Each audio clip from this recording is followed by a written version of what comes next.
La commission locale d'évaluation des charges transférées, qui est aussi appelée généralement la CLET, a deux rôles. Le premier, c'est de procéder à l'évaluation des charges et des recettes qui sont transférées à l'occasion de transferts de compétences. Transfert de compétences soit des communes vers l'EPCI, le cas classique, soit EPCI vers les communes en cas de restitution de compétences. Et le deuxième rôle est celui de produire un rapport d'évaluation des charges transférées qui doit présenter le coût global de la compétence, être soumis aux conseils municipaux et qui a pour vocation de définir le montant de la retenue sur attribution de compensation qui sera ensuite mise en œuvre par le conseil communautaire. Le rapport que produit la CLET, il est adopté par la commission à la majorité simple si elle n'a pas de règlement intérieur et à une majorité plus importante si le règlement intérieur de la CLET le prévoit. Elle se réunit à chaque transfert de compétences, transfert ou restitution, ce qui veut dire que lorsqu'il y a un pacte financier et fiscal, typiquement, qui donne lieu à des modifications d'attribution de compensation sans transfert de compétences à proprement parler, la réunion et la production des rapports par la CLET n'est pas obligatoire et c'est d'ailleurs ce qu'indique le guide sur les attributions de compensation de janvier 2019. On peut s'en passer. Donc, la CLET doit donc produire une évaluation du coût de la compétence transférée sur la base de la méthodologie qui est définie à l'article 1609 NONIC du Code général des impôts. Donc, cet article définit trois choses. Le premier, c'est le calendrier de travail. La CLET a 9 mois à partir du transfert de compétences pour produire son rapport. Donc, pour une compétence transférée au 1er janvier, elle doit produire son rapport et l'adopter avant le 30 septembre. Ça veut dire aussi qu'elle peut très bien se réunir et produire son rapport avant le 1er janvier. C'est une date limite. Une fois qu'elle a produit son rapport et qu'elle l'a adopté, il est soumis aux conseils municipaux qui ont 3 mois à partir de la notification du rapport pour l'adopter ou pas. L'adoption par les conseils municipaux doit se faire à la majorité qualifiée, donc les 2/3 des conseils municipaux représentant la moitié de la population ou la moitié des conseils municipaux représentant les 2/3 au moins de la population. Et donc, une fois que ce rapport est adopté, il passe devant le conseil communautaire et le conseil communautaire en tirera les conséquences sur les montants d'attribution de compensation. Donc, le rôle et le partage des tâches entre la CLET et le conseil communautaire, c'est la CLET fixe, détermine le montant des retenues sur attribution de compensation, le conseil communautaire prend le montant de ces retenues pour en calculer les attributions de compensation. Donc, ce n'est pas la CLET qui en soi définit les attributions de compensation. À défaut de respect du calendrier, c'est dans la nouvelle rédaction du 1609 NONIC, le préfet qui peut intervenir pour fixer le montant des retenues. C'est le préfet qui peut intervenir pour fixer le montant des retenues sur les attributions de compensation. Donc, la méthodologie qui est décrite, et qui est le deuxième point, qui est décrite par l'article 1609 NONIC, elle distingue deux cas de figure. Le premier, c'est celui de l'évaluation des charges de fonctionnement, ou en tout cas des charges récurrentes.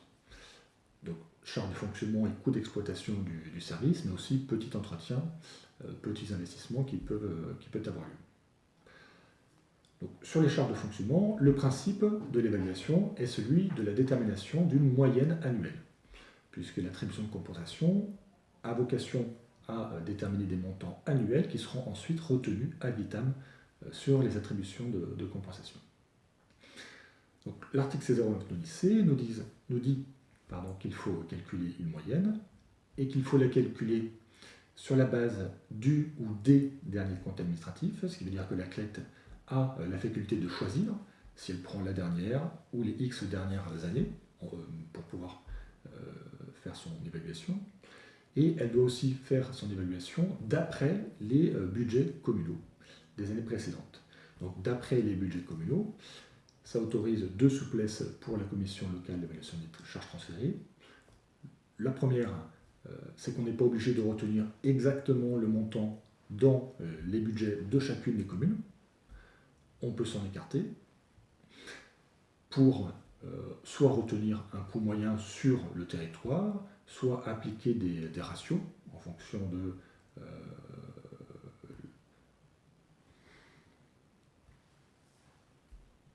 donc d'après les budgets communaux, ça veut dire qu'on peut s'écarter, donc au lieu de retenir exactement le montant constaté dans chacune des communes, on peut très bien retenir des niveaux moyens, des ratios, par strate par exemple de population, par autres critères, et on peut aussi appliquer des coefficients.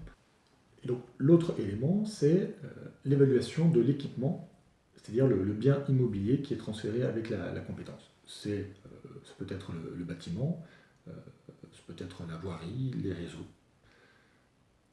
Le principe, cette fois, toujours dans l'esprit d'avoir un coût annuel, est celui du calcul d'une charge d'amortissement, c'est-à-dire de prendre le coût initial, le coût de construction de l'équipement, ou de mise à neuf, étalé sur la durée de vie de l'équipement. Et pour la durée de vie, de manière impartiale, on pourra se référer à la nomenclature M14 qui définit des durées d'amortissement, mais la CLECT pourra très bien aussi s'en écarter si elle le décide. Et donc cette charge d'amortissement à retenir au titre de l'équipement transféré, on peut la majorer ensuite de charges financières, de frais d'entretien divers et variés, en fonction de la situation de là ou des communes. Ce dernier point pose généralement une difficulté, puisque, notamment dans les services publics administratifs, les communes n'ont pas l'obligation d'amortir leurs biens. Ainsi, par exemple, lors du transfert du bâtiment d'une bibliothèque, on va retenir avec cette méthode une charge d'amortissement, alors même que la commune qui a transféré l'équipement ne constatait pas d'amortissement. Donc, une dépense supplémentaire. Cela dit, sur le long terme, c'est un effet qui est neutre. Je reviens sur ce point, par exemple, d'exemple pour la bibliothèque.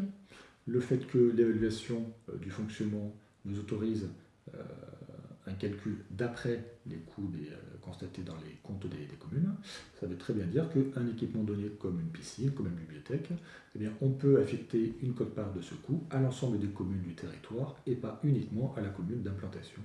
Donc là, c'est la procédure de droit commun. Si, dans ce délai d'une année, 9 mois pour la CLECT, 3 mois pour les conseils municipaux, le rapport n'est pas adopté, c'est le préfet qui prend la main. Et le préfet, il a une méthode d'évaluation définie par le 1609 NOMIC. Il doit calculer le fonctionnement sur la base de la dépense moyenne, enfin le coût net moyen sur les 3 dernières années et sur les 7 dernières années pour l'investissement. Donc, si c'est le préfet qui doit intervenir, une moyenne sur les 3 dernières années en fonctionnement, une moyenne sur les 7 dernières années en investissement. La méthode n'est pas encore entrée en pratique, puisqu'elle est très récente. Une évaluation sur les 7 dernières années en investissement, c'est très différent d'une évaluation d'une charge d'amortissement telle que nous l'impose l'article 1609 NOMIC. Outre l'évaluation menée par la CLECT, le conseil communautaire, s'il le souhaite, et les communes peuvent s'écarter de l'évaluation proposée à la condition d'avoir une quasi-unanimité, puisqu'il faut un accord de l'ensemble des conseils municipaux et du conseil communautaire à la majorité des 2/3. Donc on voit que la commission locale d'évaluation des charges transférées a un rôle très important, puisqu'elle doit produire et expliquer la façon dont elle a calculé la retenue sur attribution de compensation. Et une fois qu'elle l'a déterminé et qu'elle a adapté sa méthode et son calcul, la seule façon pour les conseils municipaux et le conseil communautaire de s'en écarter, eh bien, c'est d'avoir une quasi-unanimité sur le territoire.